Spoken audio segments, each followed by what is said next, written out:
Hello friends, welcome back to the channel basic learners. तो हमने कल 9th क्लास की ज्योग्राफी की एनसीईआरटी स्टार्ट करी, जिसका हमने चैप्टर 1 कंप्लीट किया था। उसमें मैंने आपसे कल दो क्वेश्चंस पूछे थे कि ट्रॉपिक ऑफ कैंसर कौन कौन से स्टेट से पास होती है, और सेकंड क्वेश्चन था कि स्टैंडर्ड मेरिडियन कौन कौन से स्टेट से पास होती है। ठीक है, उनका number, number of states, west to east उनका क्या पोजिशनिंग है, ऑर्डर क्या है, and east to west standard meridian के लिए नंबर ऑफ स्टेट्स, इनका भी order north to south.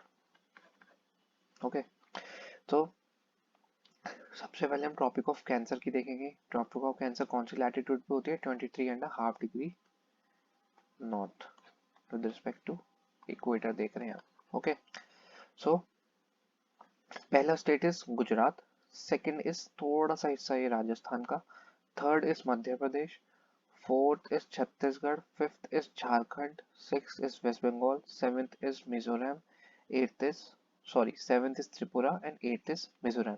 Okay, so इनका ऑर्डर भी यही हो गया। वेस्ट टू ईस्ट जब हम देखेंगे और जब ईस्ट टू वेस्ट देखेंगे तो हम रिवर्स ऑर्डर में लिख देंगे। ओके, अब same goes for standard meridian के लिए। स्टैंडर्ड मेरिडियन की क्या हमारी लॉन्जिट्यूड्स है? 82.5 degrees east. Okay, so standard meridian passes through सबसे पहले यूपी, देन हमारा थोड़ा सा MP, then Chhattisgarh, then Orissa, then थोड़ा सा Andhra Pradesh. So number of states कितने हो गए हमारे पास? 5। कौन कौन से? First Uttar Pradesh, Madhya Pradesh, Chhattisgarh, Orissa, and fifth and last one is Andhra Pradesh. तो ये थे दो क्वेश्चन, उनके आंसर्स। अब नाउ लेट्स सी, हमने कहा था कि हम इसकी एक्सरसाइज करेंगे, जो कि इसमें एमसीक्यूज थे। तो सबसे पहले क्वेश्चन हमारा सिंपल चाहिए, अभी मैंने कराया आपको। Tropic of cancer does not pass through which of the following states? Does not pass through. ठीक है, राजस्थान से जाती है, छत्तीसगढ़ से भी पास होती है, त्रिपुरा से भी पास होती है, कौन सा बचा? ओडिशा। तो Odisha is the correct answer. The eastern most longitude of India is, eastern most, अगर ये इंडिया है तो ये वेस्टर्न मोस्ट पार्ट है, ये ईस्टर्न मोस्ट पार्ट है। तो ईस्टर्न मोस्ट लॉन्जिट्यूड कौन सी थी हमारी? 97 degree 25 minutes east. So the correct answer is A. Uttarakhand, Uttar Pradesh, Bihar, West Bengal, and Sikkim have common frontiers with Uttar Pradesh, Uttarakhand, Uttar Pradesh, Bihar, waste Bengal, Sikkim. इन चारों पांचों states की boundaries जो है वो कौन से स्टेट के साथ अटैच है? थोड़ी थोड़ी। तो अगर हम ध्यान से देखें इंडिया का map, Uttarakhand, Uttar Pradesh, Bihar, Sikkim and Sikkim and West Bengal, little bit of West Bengal यहाँ पे पड़ता है, यहाँ पे पड़ता है। ठीक है, तो किस कौन सी कंट्री से अटैच्ड है? That is Nepal. तो the correct answer is Nepal. If you intend to visit Kavarati during your summer vacations, which one of the following union territories of India you will be going to see? अगर आप कावरती जाते हैं summer vacations में, तो कौन सी union territory में है कावरती? ये पूछा गया है। Kavaratti is in Andaman and Nicobar. My friend hails from a country which does not share a land boundary with India. कौन सी कंट्री जो लैंड बाउंड्री नहीं शेयर करती इंडिया के साथ? बताइए। It is Tajikistan. भूटान करती है, बांग्लादेश भी करती है, नेपाल भी करती है, जो नहीं करती वो है तजिकिस्तान। बाकी की एक्सरसाइजेस आप खुद करेंगे। अब हम स्विच करते हैं नेक्स्ट चैप्टर पे। Hello friends, welcome back to the channel basic learners. तो हमने कल 9th क्लास की ज्योग्राफी की एनसीईआरटी स्टार्ट करी, जिसका हमने चैप्टर 1 कंप्लीट किया था। उसमें मैंने आपसे कल दो क्वेश्चंस पूछे थे कि ट्रॉपिक ऑफ कैंसर कौन कौन से स्टेट से पास होती है, और सेकंड क्वेश्चन था कि स्टैंडर्ड मेरिडियन कौन कौन से स्टेट से पास होती है। ठीक है, उनका number, number of states, west to east उनका क्या पोजिशनिंग है, ऑर्डर क्या है, and east to west. Standard meridian के लिए नंबर ऑफ स्टेट्स,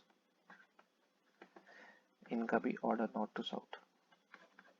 ओके, तो सबसे पहले हम ट्रॉपिक ऑफ कैंसर की देखेंगे। ट्रॉपिक ऑफ कैंसर कौन सी लैटिट्यूड पे होती है? 23.5 degree north with respect to equator देख रहे हैं आप। ओके, सो पहला state is Gujarat, second is थोड़ा सा हिस्सा ये राजस्थान का, third is Madhya Pradesh, fourth is Chhattisgarh, fifth is Jharkhand, sixth is West Bengal, seventh is Mizoram, eighth is seventh is Tripura and eighth is Mizoram. Okay, so इनका ऑर्डर भी यही हो गया, वेस्ट टू ईस्ट जब हम देखेंगे, और जब ईस्ट टू वेस्ट देखेंगे तो हम रिवर्स ऑर्डर में लिख देंगे। ओके, अब same goes for standard meridian के लिए। स्टैंडर्ड मेरिडियन की क्या हमारी लॉन्जिट्यूड्स है? 82.5 degrees east. Okay, so standard meridian passes through सबसे पहले यूपी, देन हमारा थोड़ा सा MP, then Chhattisgarh, then Orissa, then थोड़ा सा Andhra Pradesh. So number of states कितने हो गए हमारे पास? 5। कौन कौन से? First Uttar Pradesh, Madhya Pradesh, Chhattisgarh, Orissa and fifth and last one is Andhra Pradesh. तो ये थे दो क्वेश्चन, उनके आंसर्स। अब नाउ लेट्स सी, हमने कहा था कि हम इसकी एक्सरसाइज करेंगे जो कि इसमें एमसीक्यूज थे। तो सबसे पहले क्वेश्चन हमारा सिंपल सही है, अभी मैंने कराया आपको। Tropic of cancer does not pass through which of the following states? Does not pass through, ठीक है, राजस्थान से जाती है, छत्तीसगढ़ से भी पास होती है, त्रिपुरा से भी पास होती है, कौन सा बचा? ओडिशा। तो Odisha is the correct answer. The eastern most longitude of India is, eastern most, अगर ये इंडिया है तो ये वेस्टर्न मोस्ट पार्ट है, ये ईस्टर्न मोस्ट पार्ट है, तो ईस्टर्न मोस्ट लॉन्जिट्यूड कौन सी थी हमारी? 97 degree 25 minutes east. So the correct answer is A. Uttarakhand, Uttar Pradesh, Bihar, West Bengal and Sikkim have common frontiers with Uttar Pradesh, Uttarakhand, Uttar Pradesh, Bihar, waste Bengal, Sikkim. इन चारों पांचों states की boundaries जो है वो कौन से स्टेट के साथ अटैच है थोड़ी थोड़ी? तो अगर हम ध्यान से देखें इंडिया का map, Uttarakhand, Uttar Pradesh, Bihar, Sikkim and West Bengal, little bit of West Bengal यहाँ पे पड़ता है, यहाँ पे पड़ता है, ठीक है। तो किस कौन सी कंट्री से अटैच्ड है? That is Nepal. तो the correct answer is Nepal. If you intend to visit Kavarati during your summer vacations, which one of the following union territories of India you will be going to see?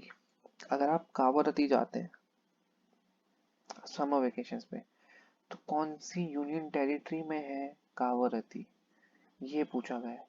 कावरती is in Andaman and Nicobar. My friend hails from a country which does not share a land boundary with India. कौन सी country जो land boundary नहीं share करती India के साथ? बताइए।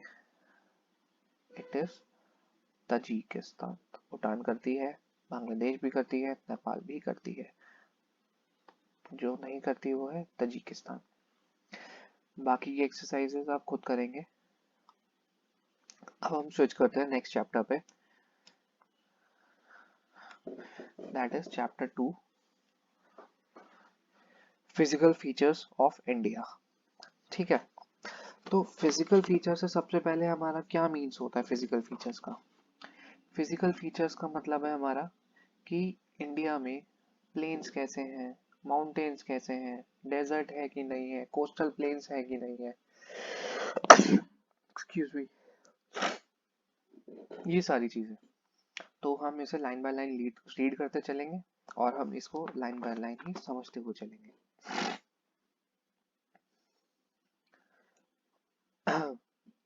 So our next chapter is physical features of India, chapter 2.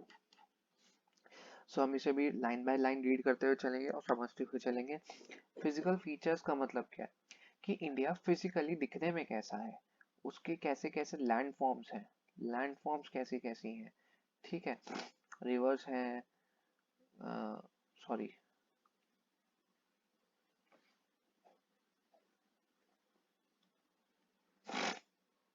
तो second chapter is physical features of India. अब हम सेकंड चैप्टर स्टार्ट कर रहे हैं। तो फिजिकल फीचर्स का मतलब क्या है कि इंडिया दिखने में कैसा है, उसकी हर लोकेशन की क्या क्या फीचर्स हैं या क्या क्या कैरेक्टरिस्टिक्स हैं। ओके, तो जैसे कि वहाँ की लैंड फॉर्म्स कैसी हैं इंडिया की अलग अलग जगहों की, ठीक है। तो इंडिया एक ऐसी कंट्री है जिसमें different types of land forms हैं, जैसे कि हिमालयन माउंटेन्स हैं इंडिया में, नॉर्दर्न प्लेन्स हैं इंडिया में, पेनिनसुलर प्लेट्यूज हैं इंडिया में, डेजर्ट है, कोस्टल प्लेन्स हैं, आइलैंड्स हैं इंडिया के पास। तो लगभग जितनी भी लैंड फॉर्म्स होती हैं या प्लेन्स होते हैं, डेजर्ट्स होते हैं, वो सब कहीं ना कहीं इंडिया में इंक्लूडेड है। इसलिए इंडिया एक बहुत अच्छी लैंडफॉर्म वाली कंट्री है।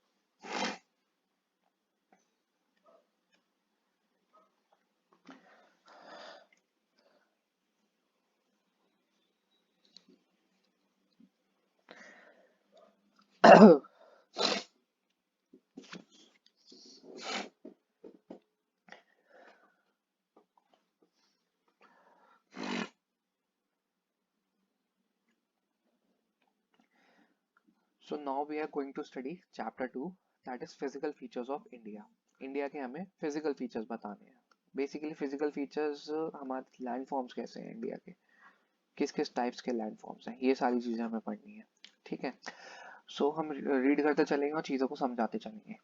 You have already learned earlier that India is a vast country with varied landform. What kind of terrain do you live in? If you live in plains, you are familiar with the vast stretch of plain lands. In contrast, if you live in hilly region, the rugged terrain with mountains and valleys are common features. In fact, our country has practically all major physical features of the earth, that is, mountains, plains, desert, plateaus, and islands. तो इस paragraph में क्या कहा गया है कि majorly India के पास अर्थ में जितने भी मैक्सिमम लैंडफॉर्म्स हो सकते हैं, उनमें से most of the landforms India की फिजिकल फीचर्स में अवेलेबल है। ओके, जैसे कि हमारे माउंटेन्स हो गए, इंडिया में माउंटेन्स भी है, इंडिया में प्लेन्स भी है, इंडिया में डेजर्ट्स भी है, इंडिया में प्लेट्यूज भी है, इंडिया में आइलैंड्स भी हैं। तो most of the major landforms के फीचर्स हैं इंडिया के पास। Second, the land of India displays great physical variations. India का जो लैंड है ग्रेट फिजिकल वेरिएशन है। अगर हम नॉर्थ साइड में जितना जाएंगे उतना हमारा हिमालयन रीजन आएगा, नॉर्थ से थोड़ा सा नीचे आएंगे तो हमारे हाईलैंड्स आ जाएंगे जो हमारे प्लेन्स होते हैं, वेस्टर्न साइड में जाएंगे तो हमारा डेजर्ट आ जाएगा, साउथ में जाएंगे तो हमारा प्लेट्यूज आ जाएंगे। तो इसलिए एक ग्रेट फिजिकल वेरिएशन है पूरे इंडिया के जो लैंड फॉर्म है उसके अंदर। Geologically, the Peninsular Plateau constitutes one of the ancient land masses on the Earth's surface. जो हमारा Peninsular Plateau है, अगर ये वाला हिस्सा हटा दें तो जो नीचे का हिस्सा है इंडिया का, जो सी से कवर्ड है तीनों साइड से, नीचे ओशन से, दो साइड से सी से, तो ये पूरा हमारा पेनिनसुलर प्लेटो कहलाता है। ओके, तो इन्होंने कहा है कि जो पेनिनसुलर प्लेटो का रीजन है ना, वो बहुत पुराना एंशिएंट लैंड मास है, इसलिए वो बहुत ज्यादा स्टेबल है। Okay, constitutes one of the ancient land masses on the Earth's surface. It was supposed to be one of the most stable land blocks. बहुत ज़्यादा स्टेबल है, मतलब इस रीजन में अर्थक्वेक्स वगैरह आने के चांसेस बहुत कम होते हैं, स्टेबिलिटी है, ठीक है। लेकिन जो हिमालयस का रीजन है, the Himalayas and the northern plains are the most recent landforms. जो अपर रीजन है ये वाला हिमालयस वाला, वो अभी अभी फॉर्म हुआ है, अभी अभी इन द सेंस अभी बिल्कुल नहीं, मतलब मिलियंस ऑफ ईयर्स है, लेकिन अब रीसेंट है, इससे ज्यादा नए हैं। ये बहुत ज्यादा पुराना है लेकिन ये थोड़ा नया है। Okay, from the past view of geology, Himalayan mountains form an unstable zone. The whole mountain system of Himalaya represent a very youthful topography with high peaks. Youthful topography मतलब है नया नया बना है, हाई पीक्स हैं, deep valleys हैं, and vast flowing rivers, बहुत ज्यादा फास्ट फ्लोइंग रिवर्स हैं। The northern plains are formed of alluvial deposits. अब प्लेन्स में जब नीचे आ जाते हैं थोड़ा सा, तो वहाँ पे एलुवियल डिपॉजिट्स जो है उनकी फॉर्मेशन हुई है, उसकी वजह से नॉर्दर्न प्लेन्स को नॉर्दर्न प्लेन्स बोला जाता है। The peninsular Plato is composed of igneous and metamorphic rocks which gently rising hills and wide valleys। अब जितना भी हमारा पेनिनसुलर प्लेटो है ना, वो मेजरली किससे बना है? इग्नियस और मेटामॉर्फिक रॉक से। इग्नियस रॉक्स वो होती हैं जैसे कि हमारा जो भी वॉल्केनिक इरप्शन होता है तो उसका जो लावा होता है, लावा की वजह से जो रॉक्स, लावा जब ड्राई हो जाता है, जब सूख जाता है, तो जो रॉक फॉर्मेशन होता है वो इग्नियस रॉक्स होती है। तो जितना भी प्लेट्यू है हमारा रीजन नीचे वाला, मोस्टली उसमें इग्नियस रॉक्स हैं और मेटामॉर्फिक रॉक्स हैं। मेटामॉर्फिक रॉक्स जो होती हैं वो इसके बाद की स्टेज होती है। और एक सेडिमेंट्री रॉक्स भी होते हैं, जो भी रॉक्स जो है वो ब्रेक डाउन होती रहती हैं, तो वो सेडिमेंट्स छोटे टुकड़ों में कन्वर्ट हो जाती हैं, वो सेडिमेंट्री रॉक्स होती हैं। Okay, with gently rising hills and wide valleys. Okay, तो यहाँ पे बहुत जेंटल स्लोप्स हैं। जब हम पेनिनसुलर प्लेट्यूज में जाते हैं तो वहाँ पे जो हिल्स हैं वो इतने ज्यादा हाई पीक्स वाले नहीं, वो थोड़े जेंटल हैं। ओके, और उनकी वैलीज जो हैं वो भी बहुत ज्यादा चौड़ी चौड़ी वैलीज हैं। ये हिमालयन ब्लॉक की तरह नहीं कि यार एकदम हाई पीक आ गई फिर एकदम डीप वैली आ गई, ऐसा नहीं है। Okay, so major physiographic divisions क्या क्या हैं अब इंडिया की? Sorry, the physical features of India can be grouped under the following physiographic divisions. Physical features कौन कौन से इंडिया में? हिमालयन माउंटेन्स है, नॉर्दर्न प्लेन्स है, पेनिनसुलर प्लेट्यूज है, इंडियन डेजर्ट है, कोस्टल प्लेन्स है एंड आइलैंड्स है। ठीक है, तो अब सबसे पहले हम वन बाय वन अब डिस्कस करेंगे। सबसे पहले इसमें आता है हमारे पास Himalayan mountains. The Himalayas geologically young and structurally fold mountains stretch over the northern borders of India. Geologically young and structurally fold mountains, मैंने आपको कल बताया था कि ये प्लेट्स होती है हमारे पास। तो जब ये वाली प्लेट इस वाली प्लेट में कन्वर्ज होगी, मतलब कंप्रेस करेगी इसको, इसके अंदर घुसेगी, तो ये एक बल्जीनेस बनाती है। तो ये बल्जीनेस की वजह से जो फॉर्मेशन होती है माउंटेन्स की, वो फोल्ड माउंटेन्स कहलाते हैं। और ये यंग है क्योंकि ये रीसेंट टाइम में होते रहते हैं। तो जितना भी इंडिया का नॉर्दर्न बॉर्डर है मोस्टली वहाँ पे हमारे हिमालयस है, यहाँ पे यही बताया गया है। These mountain ranges run in the west east direction। West से ईस्ट डायरेक्शन में जा रहा है ये mountain ranges, from the Indus to the Brahmaputra. West में कौन सी रिवर है हमारी? इंडस। ईस्ट में कौन सी है? Brahmaputra. Okay, the Himalayas represent the loftiest and one of the most rugged mountain barriers of the world. Loftiest मतलब बहुत बड़े बड़े, बहुत ह्यूज माउंटेन्स है, and one of the rugged, rugged मतलब बहुत ज्यादा हाई पीक्स हैं, बहुत ज्यादा डीप वैलीज हैं, बहुत ज्यादा डिफिकल्ट टेरेन है वहाँ का। They form an arch which covers a distance of about 2400 kilometers। अगर हम सपोज टू बी ये इंडिया देखें तो एक ये आर्च बनाता है, तो ये आर्च जो है यहाँ पे रेंजेस चलती हैं, ऐसे ऐसे ऐसे ऐसे ऐसे ऐसे माउंटेन्स हैं यहाँ पे। तो ये लगभग 2400 किलोमीटर्स का आर्च बनाता है। और इसकी जो विड्थ है वो कितनी है? लगभग 400 kilometres in Kashmir and 150 kilometres in Arunachal Pradesh. That is यहाँ पे थोड़ी चौड़ी है, यहाँ पे इसकी विड्थ कितनी है? 400 किलोमीटर्स कश्मीर की साइड में। और जैसे जैसे हम ईस्ट की साइड जाते हैं थोड़े नैरो होते जाते हैं, यहाँ पे 150 किलोमीटर्स की हमारी विड्थ हो जाती है अप्रोक्सीमेटली दोनों जगह। Okay, the altitude variations are greater in the eastern half than those in the western half. Altitude variation, altitudinal variation मतलब हाइट का, कि एक बहुत बड़ा माउंटेन आ गया फिर छोटा सा आ गया। ऑल्टीट्यूडनल वेरिएशन जो है वो ईस्टर्न साइड में ज्यादा है, कि यार वहाँ पे बड़े बड़े भी माउंटेन्स हैं, छोटे छोटे भी है। लेकिन जो हमारा वेस्टर्न हाफ है वहाँ पे लगभग अप्रोक्सीमेटली सेम हाइट्स के, जैसे 7000 मीटर से ऊपर ऊपर की रेंज चल रही है, 8000 मीटर से ऊपर ऊपर की रेंज चल रही है, तो ज्यादा वेरिएशन नहीं होता। The Himalayas consist of three parallel ranges in its longitudinal extent। longitudinal extent कौन सी हो गई हमारी? ये लंबी वाली। तो इसमें तीन पैरेलल रेंजेस चलती हैं हमारी ऐसे। ये रेंज 1 हो गई, ये रेंज 2 हो गई और ये रेंज 3 हो गई। Okay, a number of valleys lie between these ranges. The northernmost range is known as Greater Himalayas और Inner Himalayas और हिमाद्री। ओके, सो जब हम इंडिया को देखेंगे यहाँ पे,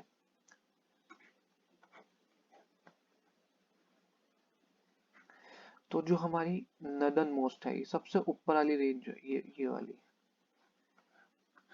ये हमारी इनर हिमालयास कहलाएगी और ग्रेट हिमालयास कहलाएगी और हिमाद्री कहलाएगी। ओके, जो सबसे रेंज 1 बताई थी मैंने, रेंज 1 जो है हमारी, okay, it is the most continuous range consisting of loftiest peaks with an average height of 6000 meters. सबसे ज्यादा जो हाईएस्ट और बल्किएस्ट माउंटेन्स है ना, वो इसी रेंज में है। ओके, रेंज होती क्या है? रेंज होता है नंबर ऑफ माउंटेन्स की जो एक सीरीज में ऐसे लाइन में जा रहे होंगे ना, वो एक रेंज हो जाती है। ठीक है, तो सबसे बड़े माउंटेन्स कहाँ पे हैं? हमारी इसी रेंज में, जो ग्रेट हिमालयास, इनर हिमालयास, हिमाद्री बोलते हैं जिन्हें। ठीक है, it contains almost all prominent Himalayan peaks, जितनी भी नामी ग्रामी मतलब फेमस पीक्स है ना, वो सारी की सारी इसमें कंसिस्ट होती है। ठीक है, तो सबसे ये हम देखते हैं मैप इसमें। ठीक है, तो ये वाली जो रेंज जा रही है हमारी, ये वाली इंक्लूडिंग दिस, ये हमारे इनर हिमालयाज है। यहाँ पे इसकी विड्थ ज्यादा है, इट इज अबाउट 400 किलोमीटर्स। यहाँ पे इसकी विड्थ कम हो गई, it is about 150 kilometres. Okay, ये सारी रेंजेस हमारी ग्रेट हिमालयाज है। ओके,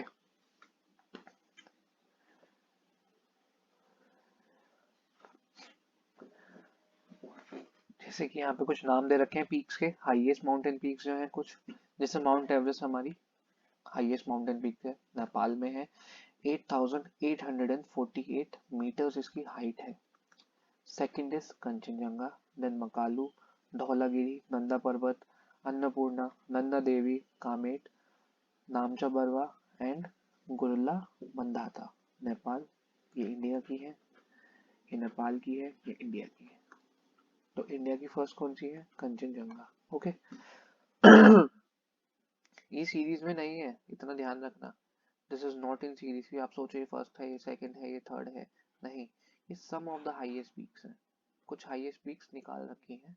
ठीक है, सीरीज अलग है इनकी, वो आप देखिएगा गूगल पे। Okay, so the folds of the Great Himalayas are asymmetrical in nature. The core of this part of Himalayas is composed of granite. It is perennially snowbound and a number of glaciers descend from this range. ठीक है, ये जो सबसे ऊपर वाली range होती है ना, इसका जो कोर कंपोजिशन होता है, जो कोर होता है इनका मतलब मेजर रॉक, जो इग्नियस रॉक्स होती है ना, इग्नियस रॉक से ही बनता है।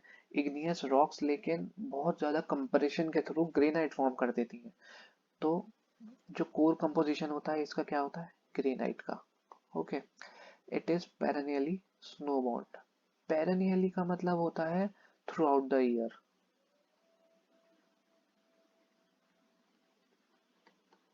Throughout the year,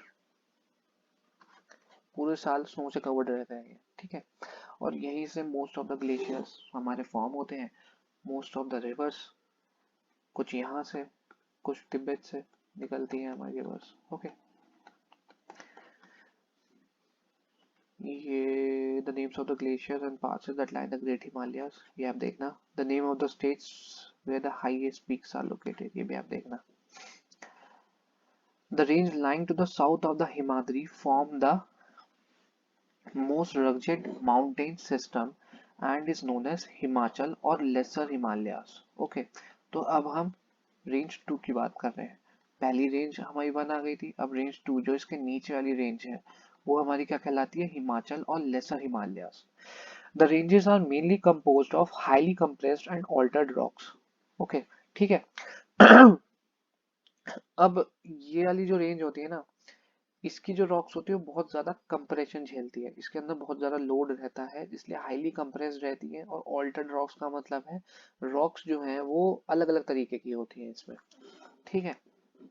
the altitude varies between 3700 to 4500 meters and the average width is 50 kilometre. अभी जो रेंज है ये पूरी की पूरी रेंज 2 जिसे हमने बोला है, इसमें जो ऑल्टीट्यूड है हर पीक का वो अप्रोक्सीमेटली वेरी करता है 3700 से 4500 मीटर्स, और इसकी जो विड्थ है वो अप्रोक्सीमेटली 50 किलोमीटर की विड्थ है। Okay, while the Pir Panjal range forms the longest and the most important range। अब पीर पांचल रेंज कहाँ पे आती है हमारी,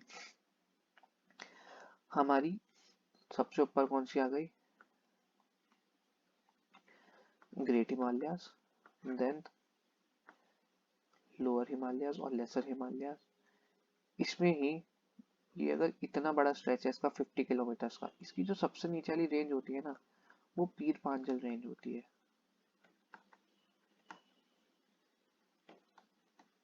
ठीक है। ये शिवालिक से हल्का सा ऊपर वाली जो रेंज है ना इधर की साइड, इधर पीर पांचल रेंज होती है। Okay, the Dhauladhar Mahabharat ranges are also prominent ones। This range consists of a famous valley of Kashmir, Kashmir valley इसके अंदर ही पड़ती है, the Kangra and Kullu valley in the Himachal Pradesh. Okay, अब कश्मीर से लेके, अब आप एस्टिमेट लगा सकते हो, कश्मीर से लेके हिमाचल की जो कांगड़ा है, कांगड़ा वैलीज जो है हमारी, वो इस पूरी की पूरी रेंज के अंदर आते हैं सारे के सारे। Okay, this region is well known for its hill station. पता ही है आपको, कुल्लू मनाली कश्मीर वगैरह सारे के सारे इसी रेंज के अंदर आते हैं। तो अब हम रेंज 3 की बात करेंगे जो कि हमारी है शिवालिक्स, ठीक है। तो सबसे पहले रेंज 1, रेंज 2 एंड रेंज 3। तो ये इनर मोस्ट लेयर थी, ये लेसर हिमालयास थे, मिडिल रेंज थी, और ये सबसे बाहर वाली रेंज है आउटर रेंज। इसके नीचे अब माउंटेन सिस्टम खत्म हो जाएगा, लेकिन जब R1 के ऊपर जाते हैं तो R1 के ऊपर भी कुछ माउंटेन रेंजेस अलग अलग कंट्रीज की हैं जो कि वहाँ पे आती हैं, इसलिए ये इनर रेंज कहलाती है और ये आउटर रेंज कहलाती है, क्योंकि अब इसके बाद नीचे हमें माउंटेन रेंजेस नहीं मिलेंगी with respect to northern Himalayas की नहीं मिलेंगी। साउथ में भी थोड़ी माउंटेन रेंजेस हैं, बट वो माउंटेन्स नहीं, उन्हें हिल्स कहते हैं क्योंकि उनकी हाइट इतनी नहीं होती है ना। वो लगभग two eight two eight 2800 metres approximately और 2600 मीटर्स अप्रोक्सीमेटली उनकी मैक्सिमम हाइट रहती है। ओके, ये सदर्न सदर्न हिल्स हैं, इनको बाद में देखेंगे, अभी है ना आएंगे अभी, तो ये आगे देखेंगे। They extend over a width of 100 to 50 kilometre, have an altitude varying between 900 to 1100 metres. अब ये जो रेंज 3 है, ये पूरी की पूरी रेंज 3 है हमारी, इसकी विड्थ कितनी है 10 से लेके 50 किलोमीटर्स, एंड इनकी जो हाइट रहती है वो अप्रोक्सीमेटली 900 से 1100 मीटर्स की हाइट रहती है इन माउंटेन्स की और रेंजेस की। These ranges are composed of unconsolidated sediments brought down by rivers from the main Himalayan ranges located farther north। अब जितनी भी ऊपर वाली रेंजेस थी ना, उनकी जितनी भी रॉक्स वगैरह होती हैं वो सारी रिवर्स के थ्रू, कुछ कुछ रॉक पार्टिकल्स आपने देखा होगा पहाड़ों से नीचे रिवर्स में आते रहते हैं टूट टूट के, तो वो ही जो उन्हें ही अनकंसोलिडेटेड सेडिमेंट्स बोला गया है यहाँ पे, वो नीचे आके डिपॉजिट होते रहते हैं। तो याली रेंज जो है बहुत सारा सेडिमेंट इकट्ठा करके रखती है, आई मीन यहाँ पे आके डिपॉजिट हो जाते हैं। These valleys are covered with thick gravel alluvium। अब यहाँ से एलुवियम फॉर्मेशन स्टार्ट हो जाती है और इस रेंज में थोड़ा थोड़ा alluvium, alluvium is a type of soil, है ना। जब रॉक्स वगैरह जो होती हैं वो सेडिमेंट मतलब घिसती रहती हैं, चूरा होती रहती हैं, तो बहुत फाइन पार्टिकल्स में आ जाती हैं, तो वो फॉर्म करती हैं alluvium. The longitudinal valley lying between lesser Himalayas and the Shivaliks are called dunes। अब ये हमारी रेंज 2 थी, ये हमारी रेंज 3 है। ये माउंटेन था, ये सॉरी ये माउंटेन है, ये माउंटेन है। अब ये वाली जो वैली है बीच में, इन्हें क्या बोलते हैं हम, दून्स। जैसे Dehradun, Kotli Doon, Patli Dund, and some of the well-known Dunds. Besides the longitudinal divisions, the Himalayas have been divided on the basis of regions. West to east region के basis पे भी divide कर रखे हैं Himalayas को. These divisions have been demarcated by river valleys. अब river valleys के basis पे भी Himalayan regions को demarcate कर रखा है हमने. For example, the part of Himalayas lying between Indus and Satluj have been traditionally known as Punjab Himalayas, but it is also known as regionally as Kashmir or Himachal Himalayas. जब हम map देखते हैं तो ये हमारी Indus है, ये हमारी सतलुज है. सतलुज हमारी यहाँ से निकल रही है, इंडस हमारी यहाँ से निकल रही है. तो इन्होंने बोला है कि ये वाला जो रीजन है पूरा, इन्हें हम लगभग पंजाब हिमालयाज भी बोलते हैं. लेकिन जब जब वो अलग अलग रीजन्स में पहुंचते हैं तो रीजनली भी उनके नाम हैं, जैसे कश्मीर के हिमालयास, हिमाचल के हिमालयास, ठीक है, with west to east respectively. The part of Himalayas lying between Satluj and Kali river is known as Kumaon Himalaya. Now Satluj is here, this is Satluj. यहाँ पे हमारी उत्तराखंड के आसपास हमारी काली रिवर होती है. ये वाली जो रेंज है हमारी उत्तराखंड के आसपास, इन्हें हम रीजन के वाइज अगर देखें तो कुमाऊं रीजन भी बोला जाता है, कुमाऊं हिमालयास भी बोले जाते हैं. ओके,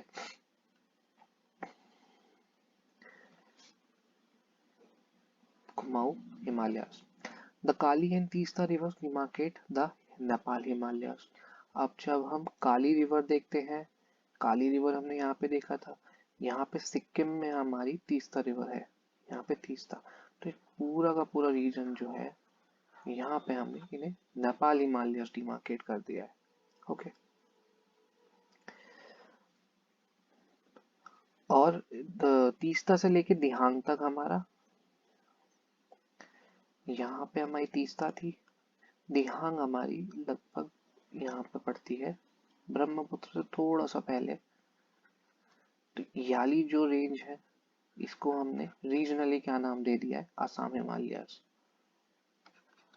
जो थोड़ा सा ये वाला रीजन भी है इसमें included. Okay,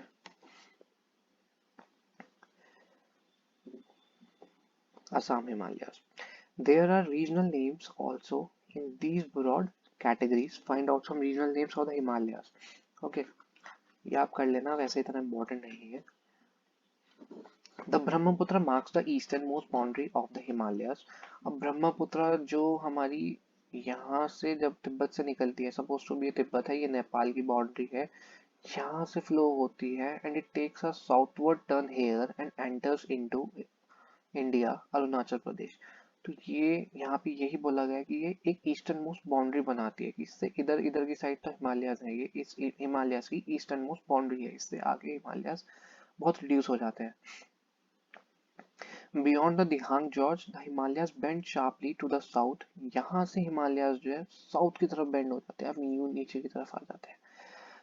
sharply to the south and spread along the eastern boundary of the India. यहाँ से रिवर निकल गई, चली गई, अब यहाँ से ही हमारे हिमालयाज जो है ईस्टर्न बाउंड्री बनाते हैं. They are known as Purvanchal और ईस्टर्न हिल्स एंड माउंटेन्स. अब यहाँ पे जो रीजन है ये वाला, यहाँ पे इन्हें पूर्वांचल और ईस्टर्न हिल्स कहा जाता है and mountains. These hills running through the northeastern states are mostly composed of strong sandstones which are sedimentary rocks. अब यहाँ पे जो हिल्स हैं, यहाँ पे जो माउंटेन्स हैं, उनका कंपोजिशन कैसा है, वहाँ पे स्ट्रॉन्ग सैंडस्टोन ज्यादा पाई जाती है. वो जो कंपोज करते हैं उनका जो कैरेक्टरिस्टिक है, उसकी एक प्रॉपर्टी ये है कि वो सैंडस्टोन से मिलके बने हैं. ठीक है, सैंडस्टोन किस चीज की फॉर्म ऑफ रॉक होती है, सेडिमेंट्री रॉक होती है, जो सेडिमेंट से जो टुकड़े बताए ना उनसे इकट्ठा इकट्ठा होके कंप्रेशन होके तब बनती है. कवर्ड विद डेंस फॉरेस्ट, बहुत ज्यादा डेंसली फॉरेस्टेड रीजन है ये. They mostly run as parallel ranges and valleys. एक दूसरे के पैरेलल है. The Purvanchal comprises the Patkai hills, Naga hills, Manipur hills and Mizo hills. अब ये पूरा रीजन, ये जो हिल्स आ रहे हैं हमारे, तो सबसे पहले यहाँ पे पटकाई हिल्स पड़ते हैं, फिर हमारे नागा हिल्स, फिर मणिपुर हिल्स, फिर यहाँ पे Mizo hills. Okay, Now comes our northern plains. The northern plains has been formed by interplay of three major river systems, namely Indus, Ganga and the Brahmaputra, along with their tributaries. Northern plains जो है वो तीन major rivers की formation के through बनते हैं. कौन कौन सी? इंडस, गंगा, ब्रह्मपुत्र और उनकी ट्रिब्यूटरीज. ट्रिब्यूटरीज मैंने आपको बताया था, अगर ये मेजर रिवर फ्लो हो रही है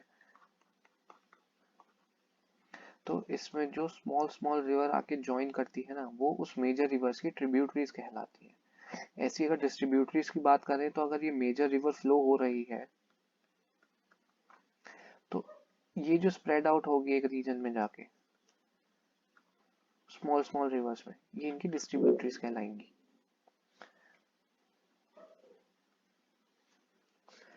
The deposition of alluvium is a vast basin lying at the foothills of the Himalayas over millions of years. अब ये रीजन जो होता है इसे प्लेन्स क्यों कहते हैं? क्योंकि यहाँ पे सबसे ज्यादा एल्यूवियल सॉइल फॉर्मेशन होती है. ठीक है. The deposition of alluvium is a vast basin lying at the foothills of the Himalaya. अब हिमालय से जैसे जैसे आप नीचे आते रहोगे, ये अगर माउंटेन है, यहाँ से रॉक इकट्ठा होते होते होते आके यहाँ पे इकट्ठा हो गई. यहाँ से अब इन रॉक्स का सेडिमेंट्स बन के यहाँ से सैंड बन के ये फ्लो होने लगती है रिवर के साथ साथ. जैसे जैसे रिवर आगे बढ़ती है ये सैंड आके साइडों में कलेक्ट होती रहती है. तो ऐसे ऐसे हमारे प्लेन्स बन जाते हैं ये. और ये बहुत ज़्यादा फर्टाइल होते हैं, बहुत ज़्यादा डेंसली पॉपुलेटेड होते हैं, इसलिए क्योंकि यहाँ पे बहुत ज़्यादा पॉपुलेशन इसलिए रहती है क्योंकि यहाँ फार्मिंग वगैरह ज़्यादा हो सकती है, बहुत ज़्यादा फर्टाइल लैंड होता है. Formed this fertile plain. It spread over an area of 7 lakh square kilometer. Okay, the plain being about 2400 kilometer long and 240 to 320 kilometer broad. 2400 kilometre तो इसकी लेंथ है अप्रोक्सीमेटली, और जो प्लेन की विड्थ है वो अप्रोक्सीमेटली 320 टू 240 टू 320 किलोमीटर्स की है.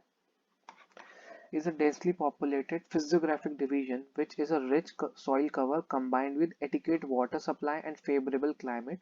It is agriculturally a productive part of India. जैसे मैंने बताया बहुत ज़्यादा एग्रीकल्चर होती है यहाँ पे, बहुत ज़्यादा फर्टाइल लैंड है तो इसलिए जाहिर सी बात है एग्रीकल्चर बढ़ेगी बढ़ेगी. रिच सॉइल कवर होता है और यहाँ का, और वाटर सप्लाई भी बहुत अच्छी होती है. रिवर्स आ रही होती है तो जो ग्राउंड वाटर होता है उसमें जो वाटर की अवेलेबिलिटी होती है वो ज़्यादा होती है. The rivers coming from the northern mountains are involved in depositional work. जो भी रिवर्स नॉर्दर्न माउंटेन से आ रही है अब वो सेडिमेंट्स लेकर आ रही है अपने साथ, वो क्या करेंगी, वो डिपॉजिट करती रहेंगी सारे के सारे सेडिमेंट्स अपने अंदर. In the lower courses, due to gentle slope, the velocity of the river decreases, which results in the formation of riverine islands. अब riverine islands क्या होते हैं? सबसे पहले अगर ये रिवर फ्लो कर रही है तो जो डिपोजिशनल मटेरियल लेकर आ रही है, रॉक्स वगैरह लेकर आ रही है, वो यहाँ पे बहुत सारे डिपॉजिट हो गए, बहुत सारे डिपॉजिट हो गए यहाँ पे. तो जब वो ज़्यादा डिपोजिशन हो जाता है तो और रिवर का पानी कम हो जाता है तो ये एक आइलैंड फॉर्म कर लेता है और रिवर पे साइडों से बहने लग जाती है और यहाँ पे क्या है, डिपोजिशन हो गया बहुत सारा. रिवराइन आइलैंड्स यही होते हैं. ठीक है. और जैसे जैसे हम स्लोप्स जेंटल होता जाता है, स्ट्रेट होता जाता है, प्लेन्स पे हम आते जाते हैं, जो वेलोसिटी है रिवर की वो कम होती जाती है. Okay. Majuli in the Brahmaputra River is the largest inhabited river island in the world. ये बहुत ज़्यादा इम्पोर्टेंट है. मजूली, क्या नाम है? Majuli in the Brahmaputra River is the largest inhabited river and island in the world. और ये कहाँ पे है? ब्रह्मपुत्र रिवर में. ओके. कौन से स्टेट में पड़ता है आपको ये पता करना है, मैं इसका आंसर नेक्स्ट वीडियो में दूंगा. Okay. The rivers in their lower courses split into numerous channels due to deposition of silt. These channels are known as distributaries. मैंने बताया था अगर कोई रिवर फ्लो हो रही है, जब वो लोअर चैनल्स मतलब जब जेंटल स्लोप हो जाता है, बिल्कुल स्लोप ही नहीं रहता, तो बहुत सारा जगहों पर डिपोजिशन होना शुरू हो जाता है सिल्ट का, मिट्टी का. तो इस वजह से जो रिवर का चैनल होता है वो अलग अलग छोटी छोटी रिवर्स में डिस्ट्रीब्यूट हो जाता है. ये यहाँ पे हो गया, यहाँ पे डिपोजिशन हो गया, यहाँ से बहने लगी, यहाँ पे डिपोजिशन हो गया, यहाँ से बहने लगी. तो ये जो इसकी थ्रेड्स लाइक स्ट्रक्चर जो निकल रहा है, ये इसकी क्या कहलाती है? डिस्ट्रीब्यूटरीज कहलाती है. Now the northern plains is broadly divided into three sections. Northern plains कितने section में divided है? Three sections में. The western part of the northern plains is referred to as Punjab plains. ये इंडिया है, तो जो वेस्टर्न पार्ट है northern plains, ये कौन से कहते हैं? Punjab plains. Formed by the Indus and its tributaries, जो इंडस और उसकी ट्रिब्यूटरीज जितने भी है उनकी वजह से फॉर्म होता है. The larger part of this plain lies in Pakistan. The Indus and its tributaries, Indus और इसकी ट्रिब्यूटरीज कौन कौन सी है? झेलम, चेनाब, रावी, ब्यास, सतलुज. ठीक है. S B R B R C and Jhelum. ठीक है. ये आपको ऑर्डर पता होना चाहिए कि कौन सा ऑर्डर है इसका. सतलुज सबसे नीचे है हमारी, उसके ऊपर ब्यास, रावी, चेनाब एंड झेलम सबसे ऊपर, इसके ऊपर इंडस है. तो इंडस ऐसे फ्लो होती है, ये यहाँ पे आगे कहीं सारी सारी मिल जाती है इससे, इसलिए क्या कहलाती है इसकी? Tributaries. Smaller river connected a major river. Okay.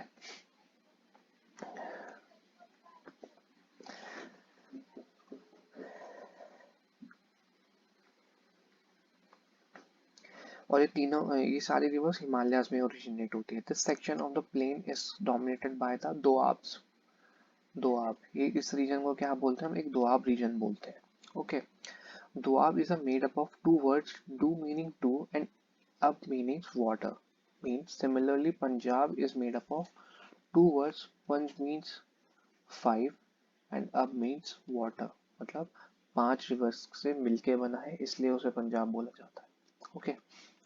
The Ganga plain extends between Ghagar and Teesta river. It is spread over the states of North India, Haryana, Delhi, UP, Bihar, partially Jharkhand and West Bengal to its east. ठीक है. अब ये जो Punjab reason था, इसके बाद का जो खागर से रीजन होता है तीस्ता रिवर तक, ये जो बीच का रीजन है इंडिया का, ये वाला जो रीजन है नॉर्दर्न प्लेन्स का, ठीक है, ये कौन सा रीजन है? घाघर एंड तीस्ता के बीच का रीजन है. ओके. कौन कौन से स्टेट्स कवर करता है? Haryana, Delhi, UP, Bihar, partially Jharkhand and West Bengal to its east. यहाँ पर West Bengal. Particularly in Assam lies the Brahmaputra plain. Assam में मोस्टली, यहाँ पे असम में मोस्टली ब्रह्मपुत्र प्लेन्स होते हैं. The northern plains are generally described as a flat land where no variations in its relief. Basically जितना भी हमारा नॉर्दर्न प्लेन्स का रीजन है वो एक फ्लैट लैंड है, कोई मतलब रिज नहीं है, कोई वैली नहीं है, कोई ब्लॉक्स नहीं है, कुछ नहीं है, एक फ्लैट लैंड है सीधा एकदम. It is not true. These vast plains also have diverse relief features. According to the variations in relief features, the northern plains can be divided into 4 regions. ठीक है. ये जो है, जो मैंने बताया आपको कि कोई एक फ्लैट रीजन है, बट ये पूरी तरीके से सही नहीं है. फ्लैट रीजन है बट पूरी तरीके से रीजन नहीं है. इसकी एक अलग अपनी करेक्टरिस्टिक्स है. वो क्या है? वो ये है कि ये अलग से 4 रीजन्स में डिवाइडेड है. 4 रीजन्स में डिवाइडेड है. उन्हें क्या क्या नाम दिया गया? The rivers after descending from the mountains deposit pebbles in the narrow belt of about 8 to 16 kilometre. 8 to 16 kilometre की जो बेल्ट है, ये रिवर माउंटेन से निकली, ये माउंटेन्स है, यहाँ से रिवर्स निकली, तो यहाँ पे जब ये थोड़ा प्लेन्स में एंटर होती है, एंटर करते 8 to 16 किलोमीटर तक ये अपने पेबल्स इकट्ठा करती है. ओके.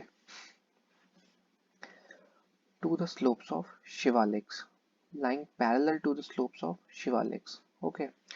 शिवालिक्स के स्लोप्स के जो पैरेलल चलते हैं, तो वहाँ पे जैसे कि हमारा हरिद्वार वाला रीजन है, वहाँ पे हमारे क्या है? पेबल्स इकट्ठा होने लगता है रिवर्स में बड़े बड़े. ओके. तो उस रीजन को क्या बोलते हैं? भाबर. भाबर में क्या है? भाबर बड़ा वर्ड है, भा तो बड़ा पत्थर. Okay. All the streams disappearing in the Bhabar belt. Bhabar belt में बड़े बड़े पत्थरों में क्या होता है? सारी स्ट्रीम्स छुप जाती है, मतलब उनके नीचे से फ्लो होने लगती है. All the streams disappear in the Bhabar belt. South of this belt, इस बेल्ट के जैसे हम नीचे आते हैं, मतलब ये भाबर बेल्ट थी हमारी, ये रीजन. अब इसके जब आगे आते हैं हम, ये वाला रीजन, इसमें क्या होता है, south of this belt the streams and the rivers reemerge. अब रिवर का जो स्ट्रीम है वो दोबारा से दिखनी शुरू हो जाती है and create a wet and swampy marshy region known as Terai. Terai region create कर देती है, मतलब बहुत ज़्यादा पानी वाला रीजन होता है जिसमें थोड़ी थोड़ी ग्रासेस वगैरह भी उग जाती हैं, है ना, रिवर अपनी फ्लो होती रहती है और बहुत वेटी सा एक स्वैम्पी सा रीजन क्रिएट हो जाता है। ठीक है, this was thickly forested region full of wild life. Wild life बहुत ज़्यादा रहती है और थिकली फॉरेस्टेड रीजन रहता है। The forest have been cleared to create agriculture land and to settle migrants from Pakistan after partition. तो ये जो फॉरेस्ट है क्लियर कर दिए गए थे जिससे कि लोगों को सेटल किया जा सके आफ्टर पार्टीशन। लोकेट धुंधुआ national park in this region, याद करना। The largest part of the northern plains is formed of older alluvium. It lies above the floodplains of the rivers and presents a terrace-like feature. This part is known as Bhangar. Okay, the largest part of the northern plains is formed of older alluvium. अब for example अगर ये हमारी river flow हो रही है, ये sediments लेकर आ रही है यहाँ पे, ये सेडिमेंट्स जो है और छोटे छोटे होते जा रहे हैं, ये रिवर की साइड पे कलेक्ट होते जा रहे हैं। तो जो रिवर की साइड पे कलेक्शन हो रहा है ना, ये हमारा होता है न्यू एलुवियम। एलुवियम जब रेनी सीजन होता है तो रेनी सीजन में क्या होता है, रिवर्स जो होती हैं वो बहुत बड़ी बड़ी हो जाती हैं, बाढ़ आ जाती है, फ्लड्स आ जाते हैं। तो जो एलुवियम है ये बहुत दूर दूर तक के रीजन तक में स्प्रेड आउट हो जाता है। तो जितना भी ये रिवर्स के एजेस पे एलुवियम डिपॉजिट होता है वो न्यू होता है, और जो भी एलुवियम रिवर से जितना ज़्यादा दूर होगा वो ओल्ड एलुवियम होता है, क्योंकि वो अभी तो क्रिएट हो नहीं रहा, पहले का क्रिएट हुआ होगा जब कभी बाढ़ आई होगी तब का। Okay, it lies above the flood plains of reverse and present a terrace like feature. तो रिवर हो गई, यहाँ पे नया एलुवियम हो गया, अभी थोड़ा सा दूर जाके थोड़ा सा हाइट पे यहाँ पे हमारा ओल्ड एलुवियम डिपॉजिटेड रहता है और एक टेरेस लाइक स्ट्रक्चर बना देता है। This part is known as Bhangar. अब ये वाला पार्ट जो है पूरी रिवर सिस्टम का, ये रीजन कहलाता है हमारा भांगर। Okay, the soil in this reason contains calcareous deposits locally known as conquers. छोटे छोटे पेबल्स इसमें होते हैं, कंकर्स होते हैं। Okay, the newer younger deposits of the floodplains are called खादर। अब फ्लड प्लेन्स की जो साइड में डिपॉजिट्स हो रहे हैं इन्हें क्या कहा जाता है, खादर। They are renewed almost every year and are fertile, thus ideal for intensive agriculture। बहुत ज़्यादा फर्टाइल होते हैं ये। ठीक है, तो हमने इसमें 4 वर्ड्स पढ़े, क्या क्या, भांगर, खादर, भावर एंड तेराई रीजन। ठीक है, तो सबसे पहला हो गया हमारा भावर। इसमें क्या होता है, भावर मतलब बड़े बड़े पत्थर, इसमें रिवर्स छुप गई, इसके नीचे से निकल रही। तेराई दोबारा रिवर्स दिखनी शुरू हो गई, स्वैम्पी रीजन जो होता है हमारा। ठीक है, देन कम्स हमारा भांगर। भांगर इज ओल्ड एल्यूवियम। भांगर बड़ा वर्ड है तो रिवर से थोड़ा दूर जा रहे हैं, बड़ा है इसलिए दूर जा रहे हैं। ठीक है, लंबा है तो रिवर से लंबी दूरी पे जो ओल्ड एल्यूवियम होता है हमारा, जो टेरेस लाइक स्ट्रक्चर बना देता है, थोड़ा हाइट पे होता है रिवर से, उसे क्या बोलते हैं, भांगर। And the last comes is हमारा खादर, जो हमारा बिल्कुल फर्टाइल होता है, रिवर के साइड वाला जो डिपोजिशन होता है। Okay, now comes our peninsular plateaus. The peninsular plateau is a tableland composed of old crystalline, igneous and metamorphic rocks. Composition आपको पता होना चाहिए, क्या क्या composition है इसका, old crystalline, igneous and metamorphic rocks। ठीक है, it was formed due to the breaking and drifting of Gondwana land and thus making it a part of the oldest landmass। था क्या, पहले अर्थ बहुत साल पहले एक सुपर कॉन्टिनेंट हुआ करता था, उसका नाम था पैंजिया। कॉन्टिनेंटल ड्रिफ्ट हुआ, मतलब प्लेट्स होती हैं जो हमारी, उसमें 3 तरीके की रिएक्शन होती हैं। या तो एक दूसरे के पास जाती हैं, इसे बोलते हैं हम कन्वर्जेंट, या वो एक दूसरे से दूर जाती हैं, इसे बोलते हैं डाइवर्जेंट, या वो स्लाइड कर जाती हैं एक दूसरे के ऊपर, इसे बोलते हैं ट्रांसफॉर्म। इन्हीं तीनों वजह की तीनों रिएक्शंस की वजह से हमारा जो ये होता है, ये कॉन्टिनेंट्स ड्रिफ्ट हुए, टूटे, और आज 7 कॉन्टिनेंट बन गए हैं। सबसे पहले पेंजिया था, उसके बाद हमारा पेंजिया 2 में डिवाइड हो गया, एक बन गया हमारा क्या, लॉरेशिया, और दूसरा बन गया हमारा गोंडवाना लैंड। ठीक है, ये ऊपर वाला नीचे वाला सदर्न पार्ट क्या था, गोंडवाना लैंड। तो ये इसी की बात हो रही है। तो गोंडवाना लैंड भी जब ब्रेक डाउन हुआ, उसमें से इंडिया फॉर्म हुआ, और जो उसका मोस्ट स्टेबल पार्ट था, मैंने बताया था ना, जो हमारा पेनिनसुला है वो बहुत स्टेबल रहता है, तो जो स्टेबल पार्ट था, उसका बीच का पार्ट था, वो हमारा आज भी है, दैट इज हमारा peninsula plateau. The plateau has broad and shallow valleys and rounded hills. Broad और शैलो वैलीज होती हैं। वैलीज मतलब बहुत बड़ी बड़ी वैलीज होती हैं, और बहुत ज़्यादा मतलब बहुत ज़्यादा डीप नहीं होती, बहुत शैलो होती हैं, और बहुत जेंटल होती हैं, बहुत बड़ी बड़ी वैलीज होती हैं, क्योंकि बहुत पुराने हिल्स थे उसमें। ब्लॉक माउंटेन्स जैसे मैंने आपको बताया था, एक ब्लॉक ऊपर रहता है, दूसरा खिसक जाता है नीचे की तरफ, ये ब्लॉक माउंटेन स्ट्रक्चर होता है, और ये बहुत ज़्यादा ब्रॉड एरिया होता है, और ये बहुत ज़्यादा कम हाइट का होता है, शैलो होती है, बहुत कम डीप होता है इनका, डेप्थ होती है इनकी। This plateau consists of two broad divisions, namely Central Highlands and Deccan Plateau. अभी दो चीज़ों में डिवाइड हो गया, ये पूरा था हमारा डेक्कन प्लेटेओ है, ये सेंट्रल हाईलैंड्स। ओके, अब जितना भी हमारा मध्य प्रदेश का रीजन है ना, वो लगभग हमारा सेंट्रल हाईलैंड्स में आता है, और जो उससे नीचे का है वो हमारा डेक्कन प्लेटो के रीजन में आता है।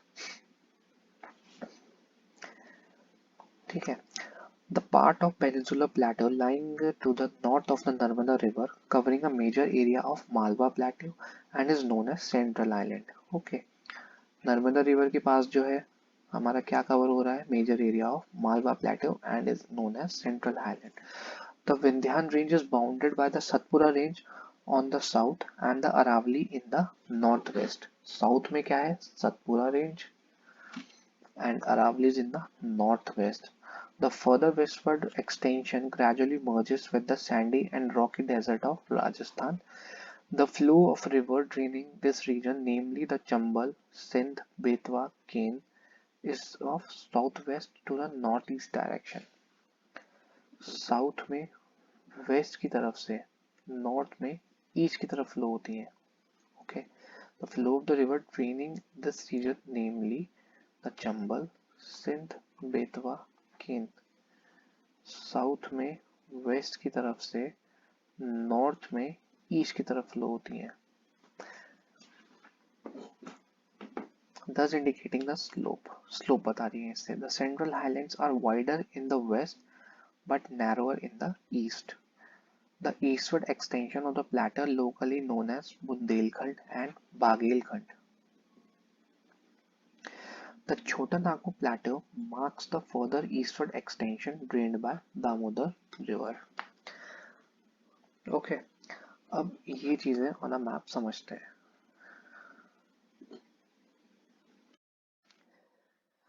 अब मैप में हम देखेंगे हमने क्या क्या पढ़ा। ठीक है, अब ये जितना भी आपको थोड़ा सा डार्क ब्राउनिश सा कलर दिख रहा है ना, ये सारा हमारा क्या है, ये हमारा प्लेटो रीजन है। तो ये जितना भी ये वाला रीजन है, ये हमारा क्या है, central highlands, central highlands, then this is Deccan Plateau. Okay, so हमने क्या क्या देखा इसमें, कि जो हमारा सेंट्रल हाईलैंड का जो नॉर्थ वेस्ट में एक्सटेंशन है, वो है हमारी अरावली रेंज। ठीक है, ये दिल्ली तक जाती है लगभग। ठीक है, जो हमारी सदर्न जो एक्सटेंशन है, सेंट्रल हाईलैंड्स वो हमारी Vindhya range, Vindhya range, and the eastern most is छोटा नागपुर प्लेटो। तो ये जो हमारा रीजन बना रही है ये हमारा सेंट्रल हाईलैंड हो जाएगा। ओके, इसमें एक चीज और देखी हमने कि इन हाईलैंड्स में जो हमारी रिवर्स फ्लो हो रही है वो साउथ वेस्ट डायरेक्शन ये है, नॉर्थ ईस्ट की तरफ फ्लो हो रही है, ये जा रही, ये जा रही, ये जा रही। ठीक है, this is what we have read in this particular paragraph, ये वाला पूरा पैराग्राफ। ओके, और एक चीज और, जो central highlands are wider and narrower in the east. मैं दिखाता हूँ आपको कि यहाँ पे इसकी जो विड्थ है वो ज़्यादा है, यहाँ पे आते आते नैरो होता जा रहा है। और इसका जो ये वाला रीजन है, दूसरे कलर से मार्क कर देते हैं, ये वाला जो रीजन है इसे बुंदेलखंड और बागेलखंड के नाम से भी जाना जाता है। Okay,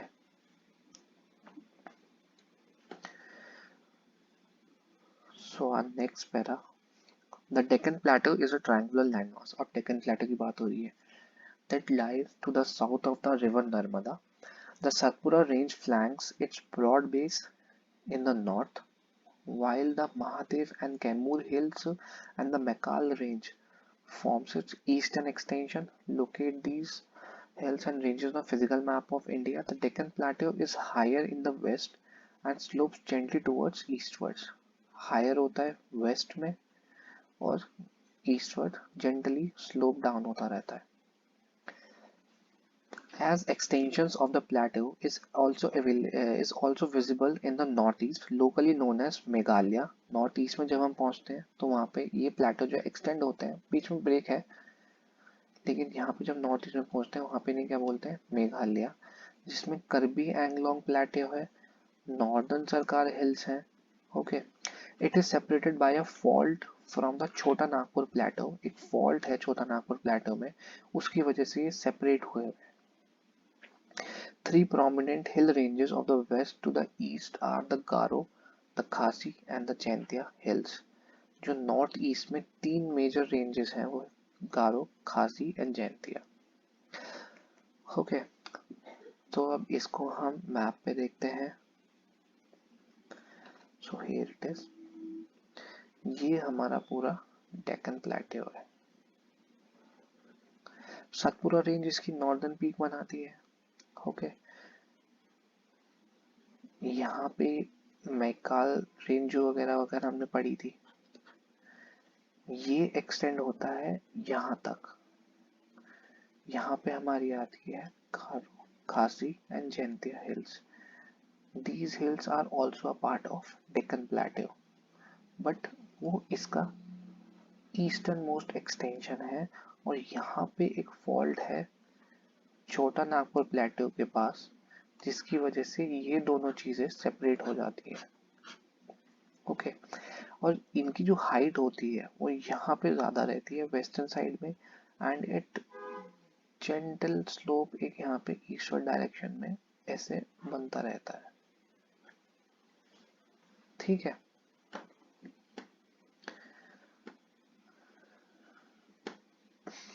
now the Western Ghats and the Eastern Ghats. The Western Ghats and the Eastern Ghats mark the western and the eastern edges of the Deccan Plateau respectively. Western Ghats lie parallel to the western coast.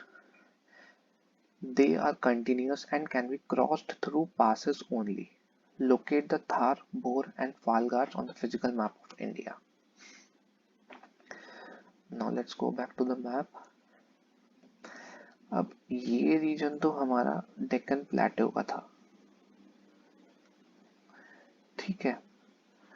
अब डेक्कन प्लेटो के जो side वाला reason है, ये वाला reason, ये हमारा है वेस्टर्न घाट्स, और एक ये वाला रीजन जो है ये है हमारा ईस्टर्न घाट्स। इनके बाद जो रीजन आता है हमारा, दैट इज ये वाले रीजन, ये हमारी कोस्ट लाइन आ जाती है, ये हमारा कोस्टल रीजन होता है।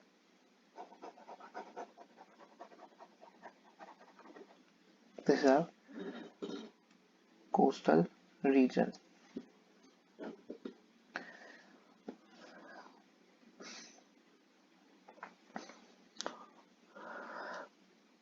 थाल, बौर और फाल घाट्स आप मार्क करेंगे फिजिकल मैप पे कहाँ पे है। The western Ghats are higher than the eastern Ghats. Western Ghats की हाइट ज्यादा होती है, ईस्टर्न घाट्स की कम होती है।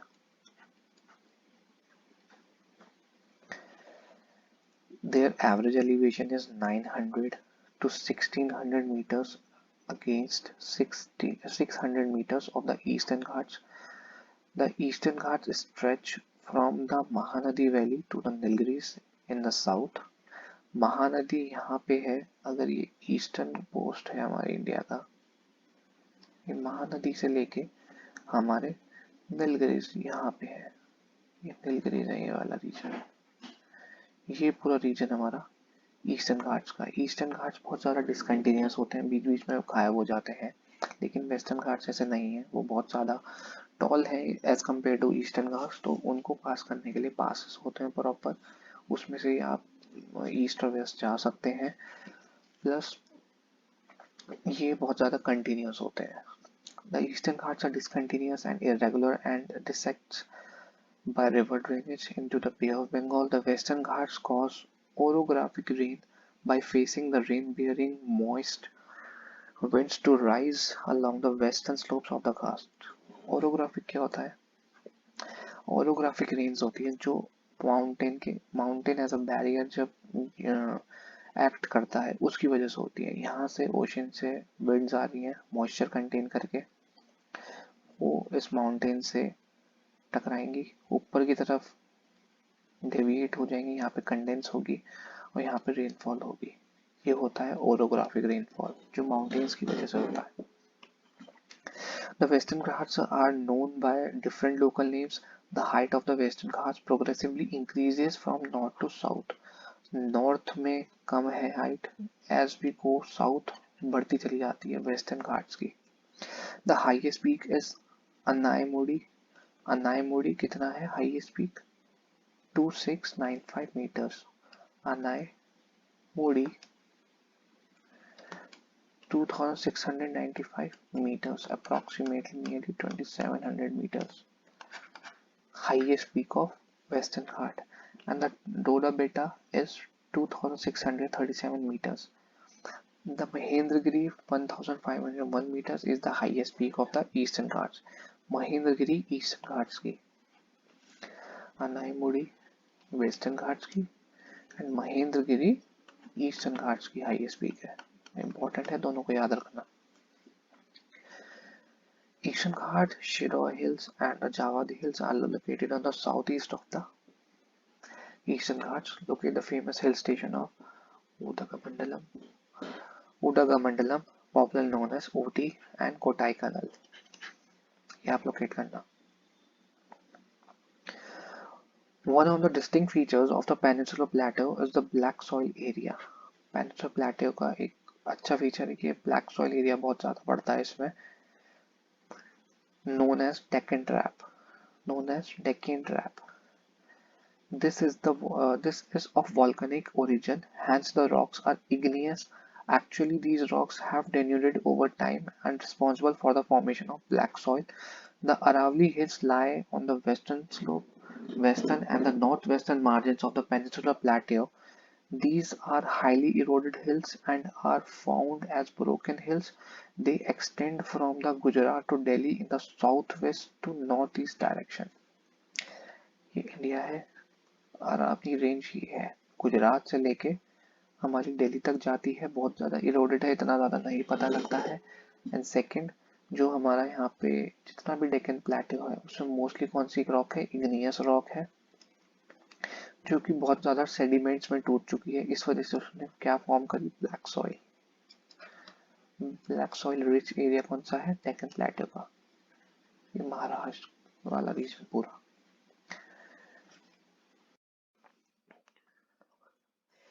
Now comes the Indian desert. The Indian desert lies towards the western margins of the Aravalli Hills. If this is India, this is the Aravalli range, इसकी western margins में ये वाला region जो है ये Indian desert है। It is an undulating sandy plains covered with sand dunes. This region receives very low rainfall below 150 millimeter per year. It has arid climate with low vegetation cover. Streams appears during the rainy season. Soon after they disappear into the sandy as they do not have enough water to reach the sea. Luni is the only large river in this region.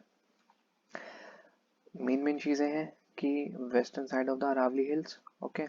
Sand dunes क्या होते हैं, जब जो sand के रेत के टीले से बन जाते हैं ना, उन्हें सैंड ड्यून्स बोलते हैं। This is sand dune. ये एक एरिड क्लाइमेट है, बहुत कम वेजिटेशन है यहाँ पे, ठीक है। स्ट्रीम्स का मतलब है रिवर स्ट्रीम्स। स्ट्रीम्स जो है वो रेनी सीजन में ही दिखती है कुछ टाइम के लिए, और वो सी तक पहुंचती नहीं, उससे पहले ही गायब हो जाती हैं। लूनी राजस्थान में एक रिवर है जो कि अपने इंडियन डेजर्ट की one of the largest river है, ओनली लार्ज रिवर है बल्कि। मोर prominent near the Indo Pakistan boundary. If you visit Jaisalmer, Jaisalmer Rajasthan में है, अगर आप वहाँ जाते हैं तो आप पूरा का पूरा इंडियन डेजर्ट देख पाएंगे।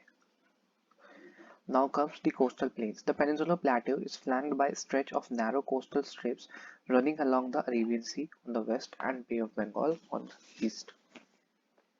The western coast, sandwiched between the Western Ghats and the Arabian Sea, is a narrow plain. It consists of three sections. The northern part is called of the coast is called the Konkan, Mumbai or Goa region.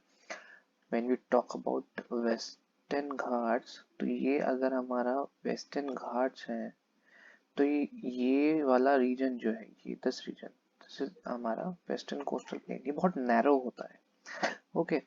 तो इसका जो initial reason है यहाँ से यहाँ तक का, ये कोंकण कहलाता है। इसके नीचे वाला जो सेंट्रल रीजन है ये कन्नड़ कहलाता है, एंड इसके नीचे वाला जो केरला वाला है वो मालाबार कहलाता है, ओके। और ये जो रीजन है ना वेस्टर्न घाट्स का, इसे हम संध्या भी बोलते हैं,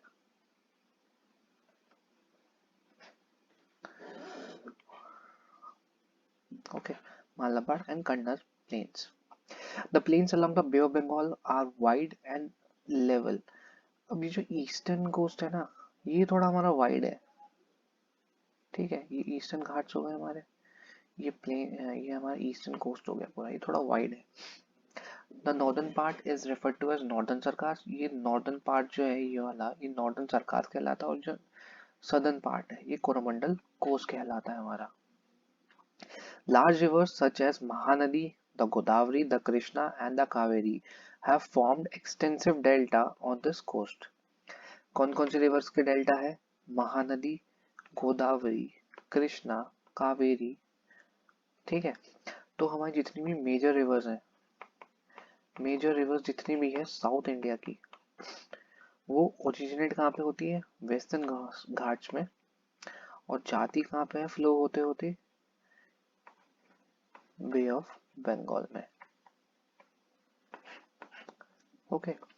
lake Chilika is an important feature along the eastern coast. Odisha में आपकी एक लेक पड़ती है चिलिका, वो लार्जेस्ट सॉल्ट वाटर लेक है इंडिया की। Chilika lake is the largest salt water lake in India. It lies in the state of Odisha on the south of Mahanadi Delta. Okay, then comes the islands. You have already seen that India has a vast mainland. Besides, the country has two main group of islands. Can you identify? ये अगर India है, यहाँ पे हमारा Andaman and Nicobar, यहाँ पे हमारा Lakshadweep, okay. Lakshadweep से याद आया, लास्ट अभी वीडियो के शुरू में हमने एक एमसीक्यू किया था 4th नंबर का, लास्ट चैप्टर का, जिसमें कावरती की बात हो रही थी। उसका answer is Lakshadweep. By mistake मैंने आपको अंडमान एंड निकोबार बता दिया था, तो आप लक्षद्वीप मार्क कर लीजिएगा उसे।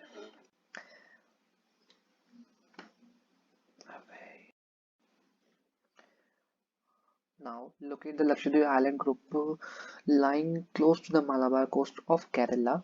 This group of island is composed of small coral islands. बहुत सारे small coral islands हैं, उसका ग्रुप को हमने क्या नाम दे दिया? Lakshadweep. Earlier they were known as Laccadives and Minicoy and Amendev.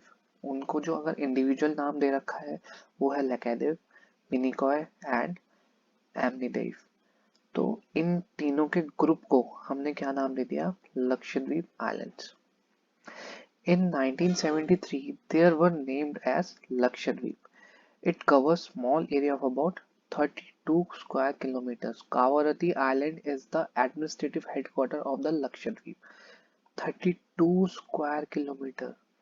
इससे क्या पता लगता है कि स्मॉलेस्ट यूनियन टेरिटरी इंडिया की कौन सी है? Lakshadweep. Okay. This island group has great diversity of flora and fauna. The Piti Islands, which is uninhabited, has a bird sanctuary. Piti Island यहीं पे है लक्षद्वीप पे, वहाँ पे क्या है? हमारी एक बर्ड सैंक्चुरी है। कोरल्स क्या होते हैं हमारे? Coral polyps are short lived microscopic organism. Coral polyps क्या होते हैं? कोरल पॉलिप्स सबसे पहले हमारे माइक्रोस्कोपिक ऑर्गेनिजम्स होते हैं, बहुत छोटे छोटे, जो हम नेकेड आई से नहीं देख सकते, माइक्रोस्कोप से देखना पड़ेगा। which live in colonies. They flourish in a shallow and mud free and warm water. Shallow जो मतलब जब हम shallow मतलब होता है कम गहरा पानी, और थोड़ा सा warm पानी, वहाँ पे फ्लरिश करते हैं, वहाँ पे पैदा होते हैं। दे सिक्रीट कैल्शियम कार्बोनेट, ये कैल्शियम कार्बोनेट सिक्रीट करते हैं। The coral secretion and their skeletons forms coral deposits in the form of reefs. तो आपने कभी भी कोई मूवी, जैसे कि आपने फाइंडिंग नीमो देखी होगी, या आप यूट्यूब पर सर्च करना कोरल रीफ्स, आपको शैलो वाटर में बहुत सारे ऐसे ऐसे प्लांट्स दिखेंगे। वो कोरल रीफ्स होते हैं जो कैल्शियम कार्बोनेट की बनती है, और वो कौन सी क्रिएट करता है? ये coral polyps. They are mainly of three kinds: barrier reef, fringing reef and atolls. The Great Barrier Reef of Australia is a good example of the first kind of coral reef. First kind of coral reef कौन सी है? The Great Barrier Reef. Atolls are a circular or horseshoe shaped coral reefs. Circular or horseshoe shaped. Okay. Now you see the elongated chains of islands located in the Bay of Bengal extended from north to south. These are Andaman and Nicobar Islands. They are bigger in size and are numerous and scattered. यहाँ ऐसे ऐसे करके scattered है पूरा अंडमान और Nicobar. The entire group of island is divided into two broad categories: Andaman in the north and Nicobar in the south. आधा जो north वाला पोर्शन है उसे अंडमान बोला गया, जो नीचे का थोड़ा सा पोर्शन है उसे निकोबार बोला गया। It is believed that these islands are an elevated portion of submarine mountains. Submarine mountains कौन सी होती है हमारी? कुछ जैसे ये सी लेवल है हमारा, तो कुछ माउंटेन्स जो हैं वो हमारे सी लेवल से नीचे फॉर्म हुए हुए होते हैं, बट थोड़े थोड़े कहीं कहीं पे वो बाहर आ जाते हैं पानी से और फिर नीचे चले जाते हैं। ठीक है, तो ये सबमरीन माउंटेन्स होते हैं जो थोड़ा अंदर डेप्थ में होते हैं, और उनकी कुछ कुछ एलिवेशन ऊपर को आ जाती है। These island groups are of great strategic importance for the country. There is great diversity of flora and fauna in this group of islands too. These islands lie close to the equator and experience equatorial climate and has thick forest cover. Equator के पास है, अगर India यहाँ पे है 8 degree 4 minutes पे, तो अंडमान और निकोबार यहाँ तक जाता है। ठीक है, तो यहाँ पे अगर 0 डिग्री है तो ये क्लोजर हो गया। ठीक है। India's one active volcano is found in Barren Island in Andaman and Nicobar Island. ये आपको पता होना चाहिए, इंडिया का one and only active volcano जो है वो कहाँ पे है? बैरन आइलैंड में, जो कि कहाँ पे है? Andaman and Nicobar. A detailed account of different physiographic units highlighted the unique features of each region. It would, however, be clear that each region complements the other and makes the country richer in its natural resources. मतलब जितनी भी physiographic units हैं वो एक दूसरे को support करती हैं और एक रिच हेरिटेज बनाती है हमारी कंट्री की नेचुरल रिसोर्सेज से regarding. The mountains are the major source of water and forest wealth. The northern plains are the greenery, जैसे माउंटेन्स जो है वो मेजर सोर्स है किस चीज के लिए? फॉरेस्ट एंड वाइल्ड लाइफ के लिए एंड वाटर के लिए। The northern plains are the greeneries of the country. Agriculture सबसे ज्यादा नॉर्दर्न प्लेन्स में। They provide base for early civilizations. The plateaus is a storehouse of minerals. Plateaus जो है उसमें minerals ही minerals हैं, which has played a crucial role in its industrialization of the country. The coastal region and island groups provide sites for fishing and port activities. Thus, the diverse physical feature of land has immense future possibilities of development. This is where we end this chapter. Same ये exercise हम next video में करते हैं. चलो अभी कर लेते हैं. ठीक है. A landmass bounded by sea on the three sides is referred to as three sides by sea. बताया था ना, इधर भी सी, इधर भी सी, इधर भी सी, is called peninsula. कोस्ट में तो सिर्फ एक साइड से कवर्ड होता है, बाकी तो लैंड होता है इधर की साइड. आइलैंड में चारों तरफ पानी होता है. Mountain ranges in the eastern part of India, forming its boundary with the Myanmar, are collectively known as Purvanchal, eastern side of India. ये नीचे की तरफ जा रही थी, ब्रह्मपुत्र के साथ नीचे बैंड हो गए थे mountains. Purvanchal. The western coastal strip south of Goa is referred to as south of Goa. It is called Kannad. बताया था ना, Konkan, then Kannad, and then Malabar. Okay. ये हमारा मुंबई गोवा, ये हमारा कर्नाटका, ये हमारा केरला. ठीक है. The highest peak in the eastern Ghat is, eastern Ghats में हाईएस्ट पीक कौन सी है? अन्नाईमुड़ी नहीं, अन्नाईमुड़ी कौन सी थी? वेस्टर्न घाट्स की. It's Mahendragiri. Okay. And Kanchenjunga और खासी जो है, खासी हमारे कहाँ पे है? ईस्टर्न हिमालयास और ईस्टर्न प्लेट्यूस. अब कंचनजंगा इज हमारा इंडिया की highest peak. Okay, that's it for the video. आप जैसे मैं बताता हूँ कि यार चैप्टर ज़रूर पढ़ना बाय योरसेल्फ. कुछ समझ में ना आया हो तो मेरे से पूछना, मैं आपको क्लियर कर दूंगा. और मैं थोड़ा जैसे पढ़ता हूँ तो बहुत सारी चीज़ें कभी कभी बीच में ऐसा हो जाता है कि मैं कुछ जल्दबाजी में या ध्यान नहीं रहता, कुछ गलत बता देता हूँ, तो वो मेरे को आप मेंशन करना कमेंट सेक्शन में. मैं देखूंगा उसे एंड मैं रिजॉल्व कर दूंगा problem. Okay, thank you so much और बाय.